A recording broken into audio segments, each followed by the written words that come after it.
wa rahmatullahi wa barakatuh.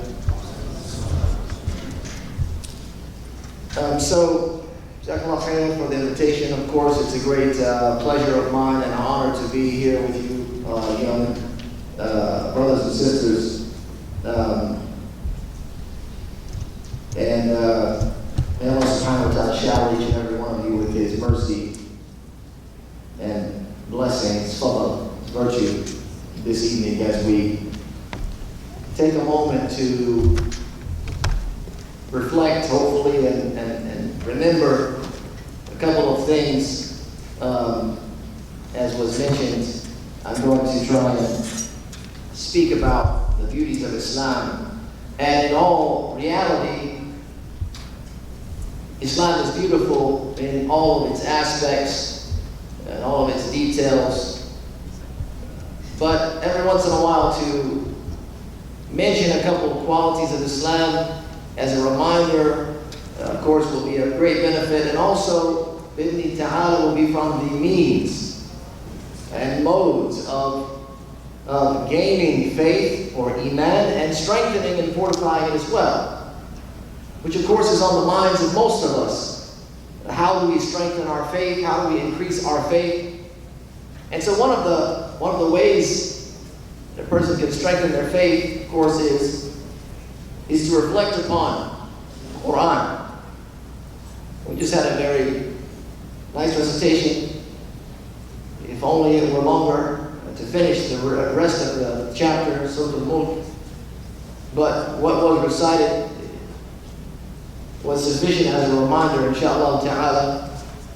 And we ask Allah subhanahu wa ta'ala to be of those that when the Quran is recited, the hearts, they are moved and the Iman is increased. So I'm not normally one that does this, but meaning quoting from books, non-Muslim authors, is just not really my thing. There's a number of speakers that they do this. But I did come across something interesting which led me to today's topic. And that was a quote, and I think it's kind of befitting for today as what it is as an anniversary or memorial of September 11th. On my way in, I did hear a couple of broadcasts about what was going on here in New York in particular, various events and things that they do to commemorate or to remember that time. And of course, for us as students, as here, most of you New Yorkers here, you have to live with that reality every year and that reminder every year, and then the kind of pain that comes with it, as it comes with everybody else. But for us as Muslims, there's a specific kind of pain that comes with that reminder. And then coupled with all of the events that are going on around the world and the media coverage for those events, positive or negative, mostly negative for our purposes. So in the midst of all of that, it's very easy for a person to lose focus and to lose sight. It's very easy for a person to lose their footing in Islam. And this is something that's very common and very detrimental the younger the person is. And also, not that age has everything to do with it, but a level of understanding and awareness in their faith. So this, inshallah ta'ala, these opening words here, I find them quite interesting. And it talks about the basic fundamental needs of the human being. So when you look at the history of mankind, if you look at it from a faith-based perspective, in that we all originated from one man and woman, Adam alayhi salam, and his mate. Throughout the history of mankind, we can see from the stories of the prophets a record of their life, a record of their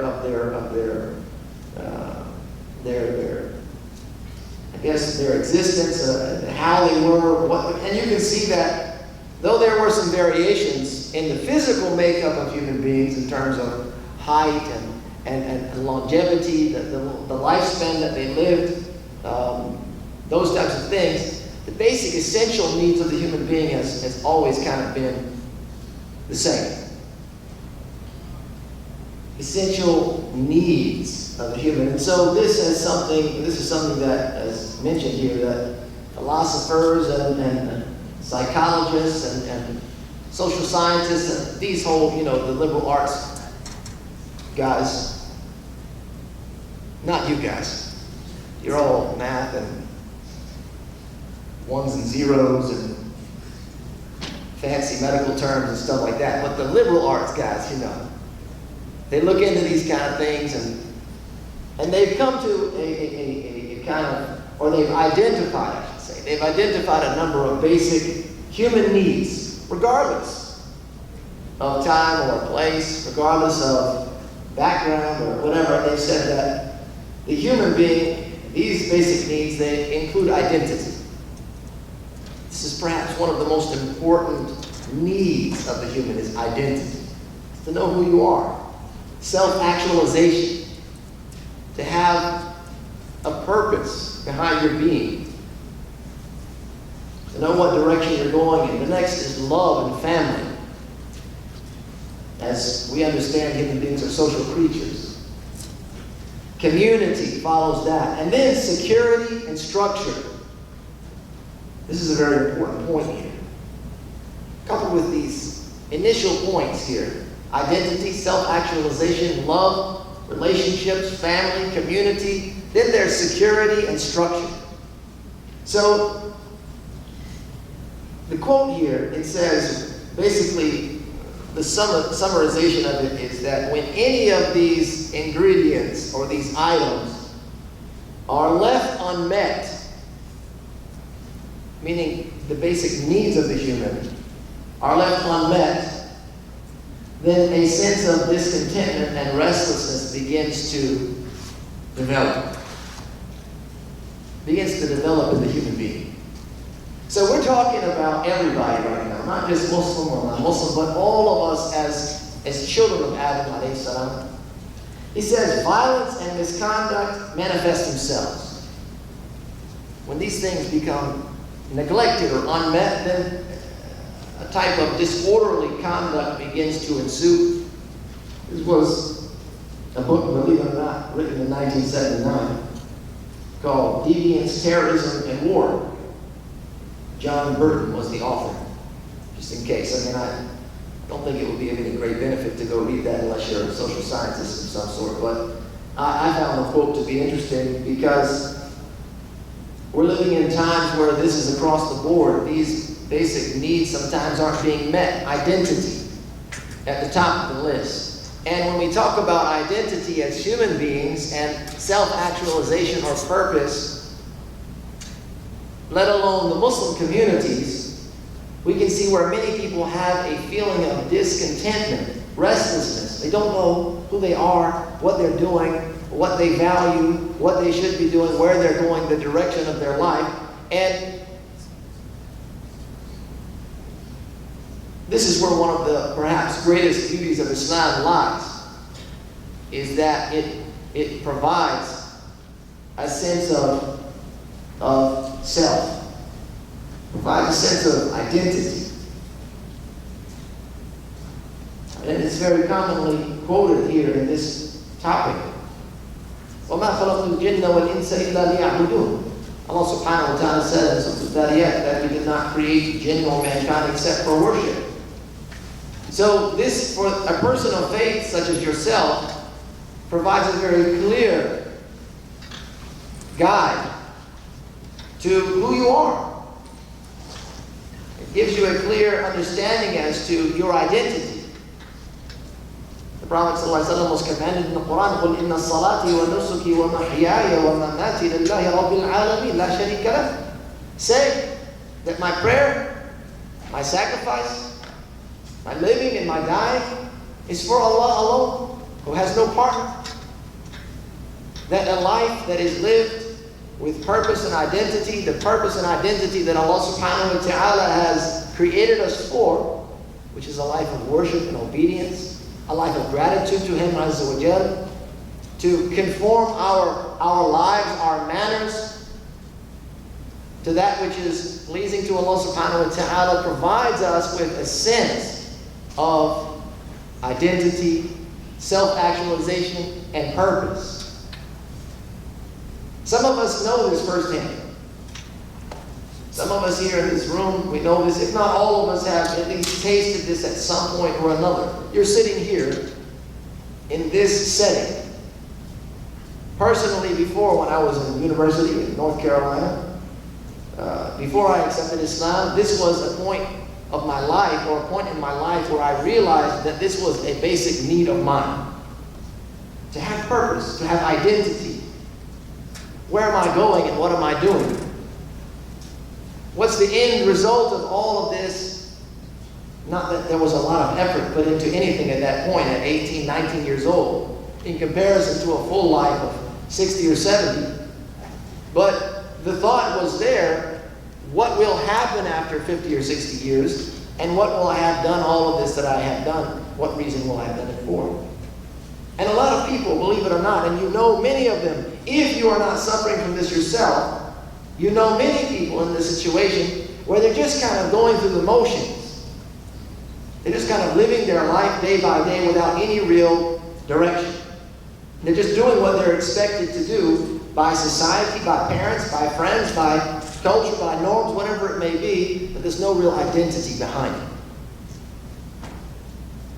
So one of the beauties of Islam is that it provides us with this great identity. So there's another quote here, and this will be my last. Okay, this will be my last of these types of quotes. So one biologist here, relate to you. There's biologists here? Yeah? No? Maybe so. Okay. Her name was Mary Clark. She says, as we progress as a society, we have to address these needs. The needs that were mentioned previously. And she said, and as of late, according, and she quotes from a book called The Backward Ones, this biologist, Mary here, she says, it seems we accept the definition of progress that depends on actively breaking the social bonds that in more traditional societies have provided the individual with both security and personal identity within a meaningful social context. All right, so what we're looking at today in our current culture here is the breaking down of those bonds. The breaking down of faith, the destruction of faith, the breaking down of community, the breaking down of family, the destruction of love. And that will eventually lead to a situation where it breaks down security and it breaks down order. So if you think about it, these things are being replaced, actively being replaced. Faith is being replaced with total disbelief and denial. Only what's measurable and tangible will we put our faith in.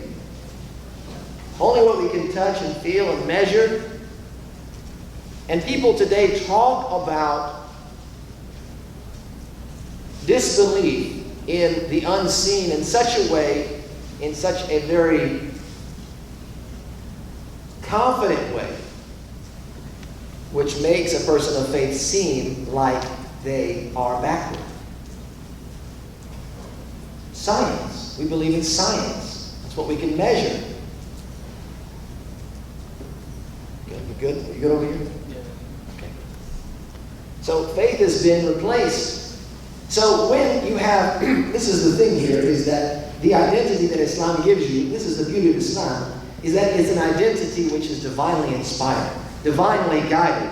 It's not an identity given to you by the one sitting next to you, telling you who you should be and how you should be. Because the reality, as we know, and we are going through this right now, all of us are going through this right now, our identity, and think about it, our identity today, in some aspects of it, will not be the same as it is tomorrow. Think about how you were in high school, how you were as a freshman if you're an upperclassman, the things that you valued and what you were into and what you thought were important. Perhaps somewhere along the way those things changed. And if you think about it, and you ask yourself, why did they change? Why did I like them? Why was I interested? Why did I value it? You will find somewhere along the way, if it has evolved, that it was introduced to me by some other person like me, similar to me. And that's the nature of human beings, is that there is this element of imperfection. And this is for everything. Whatever we think is good today will be bad tomorrow if we base everything on norms. Think about it. What is popular today, what is socially acceptable today in the norm, and if you speak out against it, then you will be blameworthy. 10 or 15 years ago was a social taboo, and it was commonplace for the society to keep that in check. Now it's become open and accessible, it's become encouraged.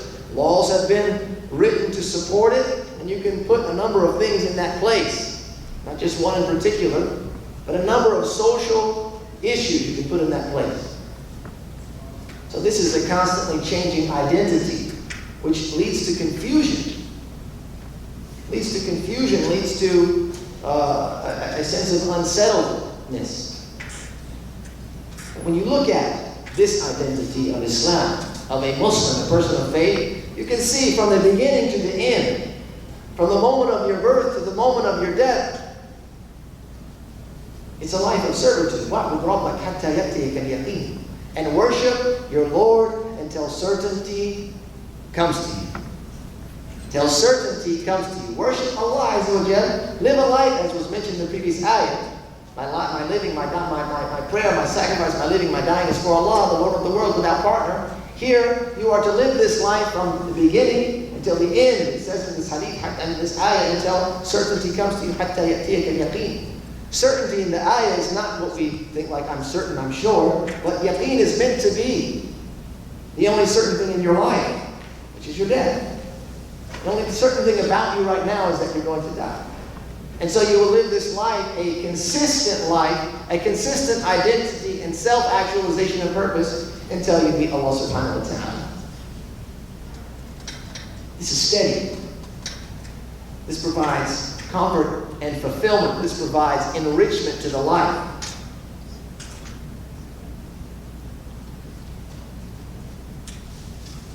So this is one of the beauties of Islam, is it provides for us our identity. It provides for us self-actualization. It gives us direction.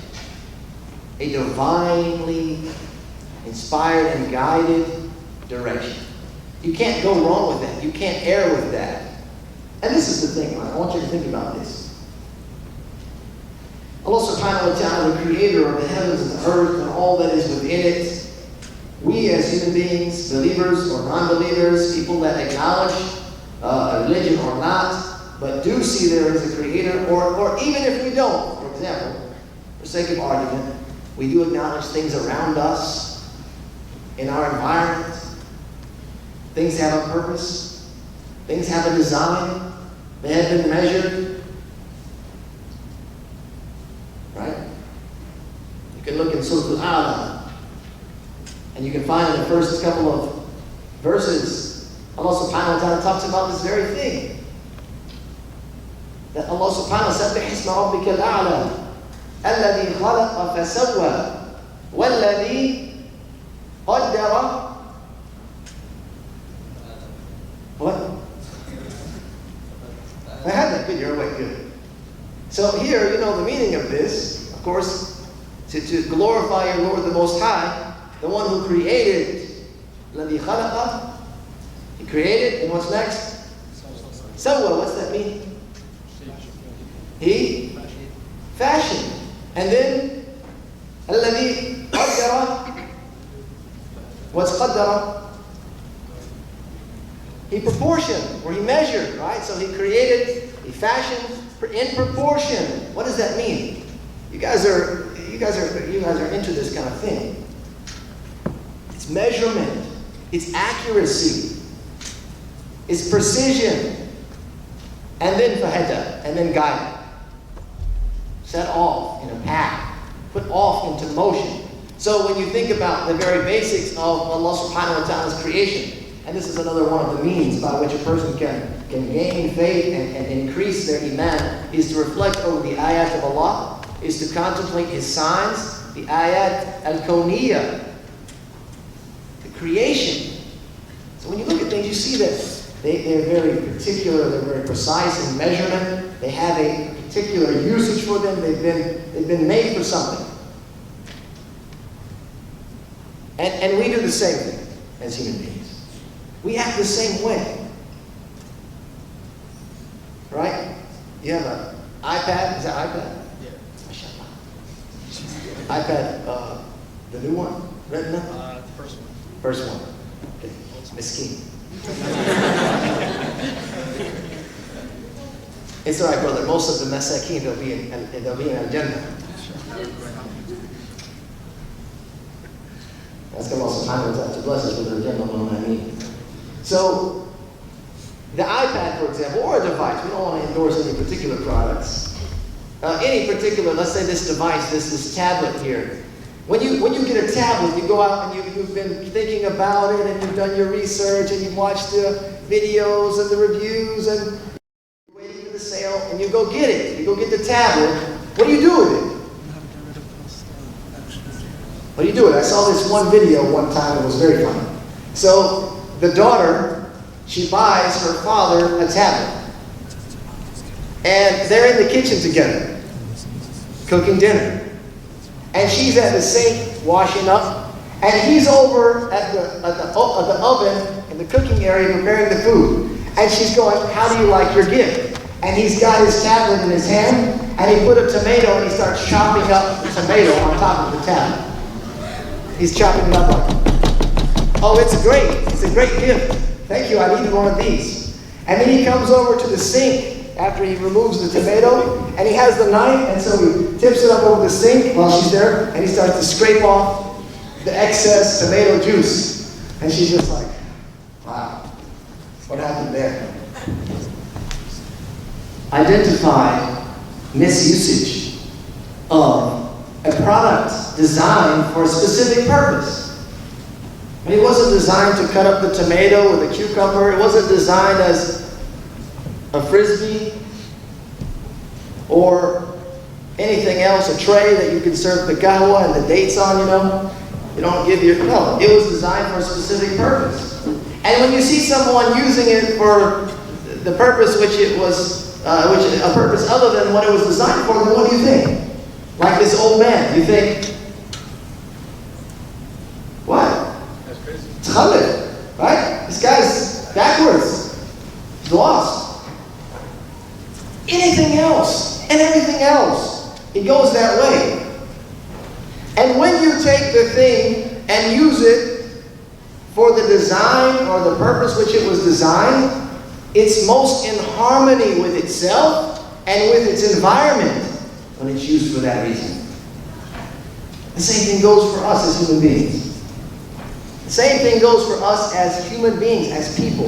And this is something that most people don't think about. This is the feeling of unsettledness, the feeling of dissatisfaction in life. It begins here at this point.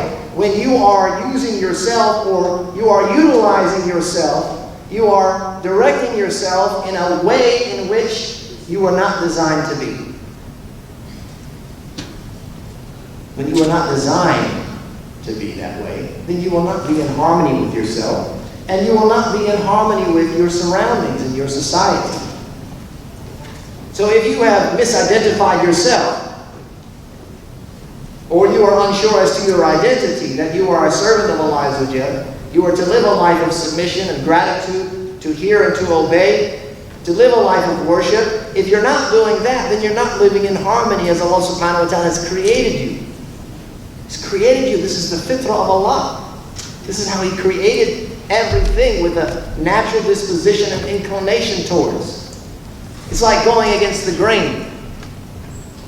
It's going against the grain. And when you go against the grain, you always run into difficulty. So this is one of them. The next is love and family, as is mentioned here. And the beauties of Islam, alhamdulillah, and kind of the idea of this reminder is that Islam is a comprehensive and complete faith. It's a comprehensive and complete faith. It does not leave anything out for us. It touches on the most important of things. It clarifies for us what to do regarding them. And then it also deals with some of the most specific and minute of details, so that we are not left alone without any guidance, or left alone to try and guide each other, leading to our own demise and failure. So here it says the human being has a basic need of love and family. A basic need of love and family. And Islam is all about the love. Islam is all about love. It all comes down to love, if you will. Right? As Muslims, we should have this attitude. Our love is for Allah. And you know, that's where it begins, to love Allah subhanahu wa ta'ala. Allah Azza wa Jalla mentions in the Quran, كُنْتُمْ تُحِبُّونَ اللَّهِ فَاتَّبِعُونِي يُحْبِبُكُمُ اللَّهِ. If you truly love Allah, then follow me, and Allah will love you in return. And this was an address that the Prophet ﷺ gave to a group of Nasara, the Christians, that were located in Najran, which is southern, I guess southwest, it's the Arabian Peninsula. Najran, they were there, the Christians were there, and they had a dialogue with the Prophet ﷺ, was commanded to respond in this manner. They said, we love Allah. We love Allah.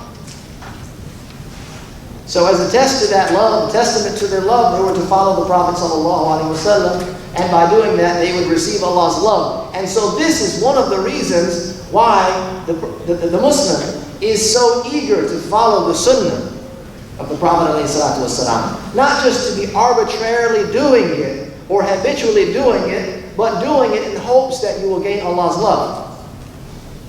That you will gain that love, because you need love. Allah does not need your love, but you need Allah's love. As human beings, it's a basic, essential ingredient. You need to be loved. You need to feel loved. Otherwise, you will be unsettled. After that, you have the love that Allah subhanahu wa ta'ala puts between the people of faith, the husband and the wife. Allah subhanahu wa ta'ala, He says in the Quran, مِنْ آيَاتِهِ إِنْ خَلَقَ لَكُمْ أَنفُسِكُمْ أَزْوَاجًا لِتَسْكُنُوا إِلَيْهَا. Right? From His signs, He created for you mates from yourself so that you could find tranquility. And then what after that? What's next? Right? He has placed between you mawaddah wa rahmah. He's put between you from Allah. Look at this. Love and mercy. This love, this feeling that you have, hopefully you're holding off on unless you're married, because that will also lead to an unsettled, unrestless type of lifestyle, because you lose structure and you lose stability. This love is from Allah subhanahu wa ta'ala. It's a blessing. It's min fadlihi, min ni'ami, azza wa jalla, to be blessed with the feeling of love, to give love and to have it reciprocated, to have it returned to you, is a blessing from Allah subhanahu wa ta'ala, which you need and essential in your life. Look at the love between the believers. The Prophet sallallahu alaihi wasallam, he says, لا يؤمن أحدكم حتى يحب لأخيه ما يحب لنفسه. That the believer, that none of you will truly believe until you love for your brother what you love for yourself. To have a feeling of love. Al-Muslimu lil-Muslim kal-bunyan. The Muslim to the Muslim, they support each other like a structure.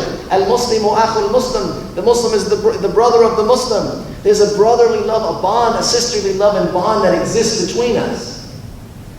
For what reason is that? Why? Because you're from wherever you're from, Brooklyn,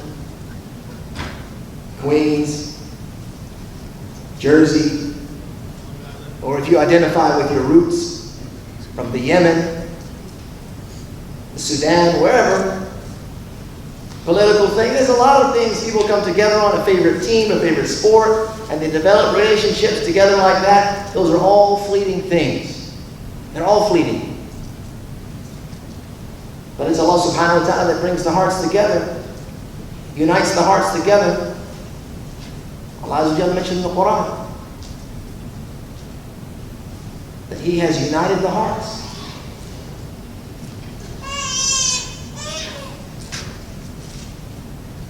Allah subhanahu wa ta'ala says, وَاعْتَصِمُوا بِحَبْلِ اللَّهِ جَمِيعًا وَلَا تَفَرَّقُوا وَاذْكُرُوا نِعْمَةَ اللَّهِ عَلَيْكُمْ إِذْ كُنْتُمْ أَعْدَاءً فَأَلَّفَ بَيْنَ قُلُوبِكُمْ فَأَصْبَحْتُمْ بِنِعْمَتِهِ إِخْوَانًا. And hold firm to the rope of Allah, and do not be divided. And remember Allah's blessing and His ni'mah upon you when you were once enemies to yourselves, each other. He joined your hearts together. He united your hearts. Your hearts is the love. It's nothing that we can do ourselves. Allah subhanahu wa ta'ala also mentions in the Quran that if you were to give and spend all that's in the earth, that if you were to spend everything in the earth, that you would not unite the hearts. But it is Allah that unites the hearts. So this feeling of love that we have for each other, it's from Allah subhanahu wa ta'ala. It's a need that He is fulfilling in us based upon our Iman, based upon our faith. And this is something very, very well known and experienced from brothers or sisters that accepted Islam, that became Muslim. And this is my own personal experience. The moment that you walk into a Muslim community the first time and you pronounce your faith in front of them, you utter the Shahada in front of them, you become a member of a family. People have open arms, they have open hearts. Sometimes they have open pockets and wallets for you in times of need. They have open doors to their household. They say, brother, will you marry my daughter? You guys didn't have that? Just me then, right? No, I'm serious, man. I was standing in front of a crowd of about 3,000 people on Eid. And this is when the masjid, they want me to say the Shahada in front of all these people, which was quite a deal. And just so you understand, okay? Just so you understand. Someone that just comes to Islam, it's very strange for someone to offer you their daughter. Though it may come from like a good intention, like something that might happen culturally, but for us folk here, you know, it's just like, what? I don't even know her. But I understood it to be a good, kind gesture, and that was my introduction to the Muslim community at large on Yom al-Eid. Brothers crying, embraces. I was very tired. 300 or 400 hugs, I think. I couldn't keep count. People were offering me this, that, and the other. Can I give you? Can I take you? Can I show you? Can I whatever? All of that kind of stuff. And that love did not come from, because the day before that, they would have not offered me their daughter. They would say, hey John, I don't know you, but, no, it was only because Allah subhanahu wa ta'ala placed that in their heart, gave them tawfiq to have love. And then for me, a blessing to feel that love. And the beauties of Islam is that in your faith you find love. You find a place where you're valued. You find family. And that develops your community. As was mentioned here, as the next basic ingredient or essential of the human is to have a community, to belong. Each and every one of us, we want to feel like we belong to something. We want to feel like we're not alone, that we're not going it on our own, that we're not doing things on our own, because when we feel like we're going alone and we're by ourselves, then we can easily give up. And this is where people that do not have any trust in Allah or reliance upon them, they do not understand this, they give up so quickly. Just throw their hands up in the air and that's it. Or they are overwhelmed with life and its many challenges and tests. I can't do this anymore. I can't take this. Why is this happening to me? Because they feel like they're alone. They feel like they can't handle what's in front of them.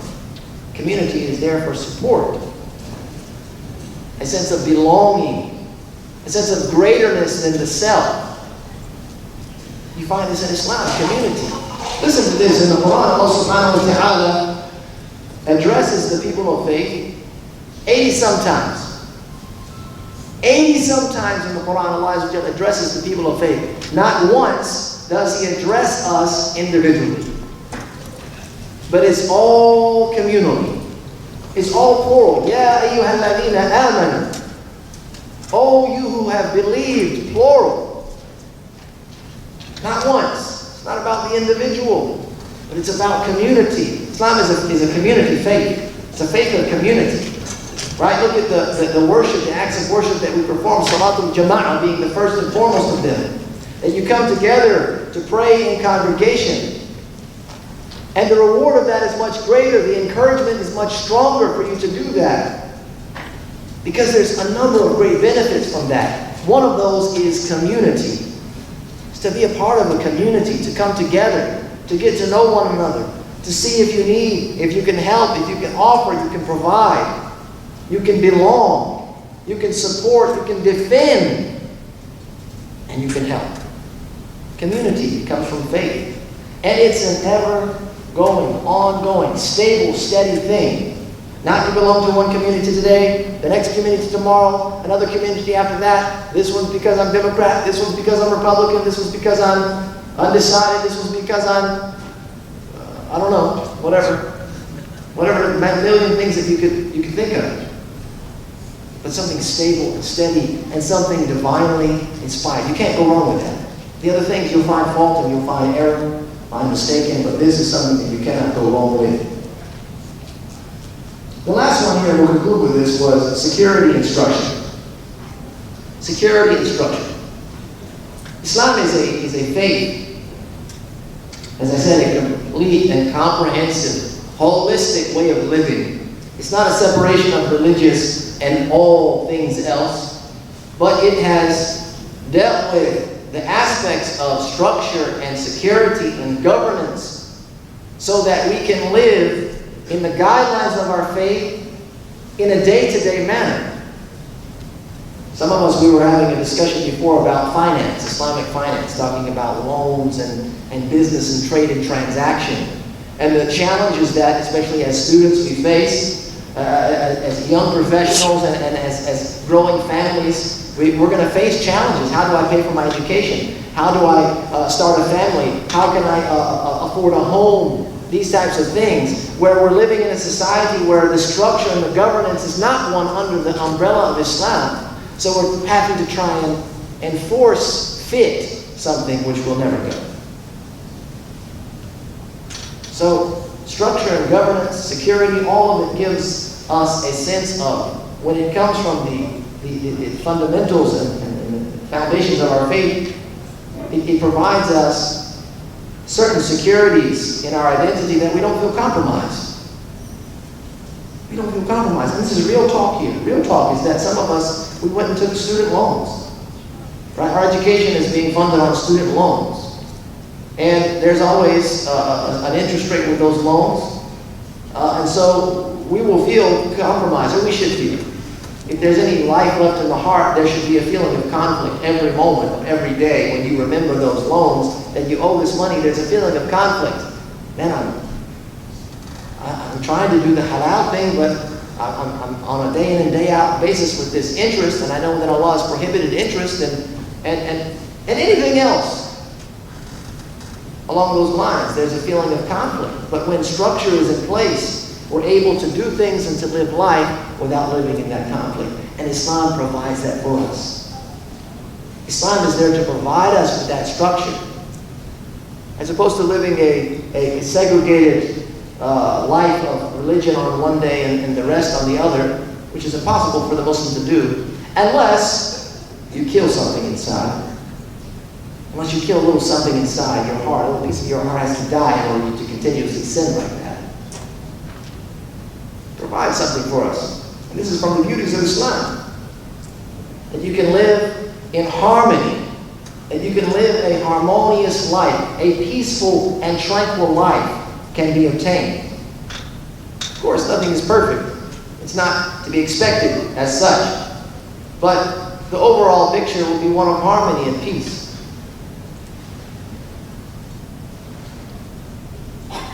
So, and just for the record, as I think it's pertinent here before we close. We got a minute, right, or less, or we got minus a minute or two. You're out of time. I'm out of time. Is the aspect of security, because there's enough security issues going on now in the United States that are coming to light. And I think the security issues have always been there, but they're coming to light now with social media and all this kind of stuff, where you're actually getting to see security issues, breaches of security, or abuses of power, and things of that nature. There's also issues of security over in the Muslim world. Islam is very big on security. وَالْفِتْنَةَ أَشَدُّ مِنَ الْقَتْلِ. That strife and turmoil is far severe than killing. To live in a place of unrest. This is something that's opposed to the teaching of Islam. And especially to be a cause of that unrest. To be a cause of fitna. To be excited about that and encouraging of that type of thing. No, this is, of course, again, it strips away, it removes the basic essentials of human needs, and that is to live in a secure environment with structure. And I'll close with that. Wasallallahu wasallam ala nabiyyina Muhammad wa alihi wa sahbihi. Alhamdulillah rabbil alamin.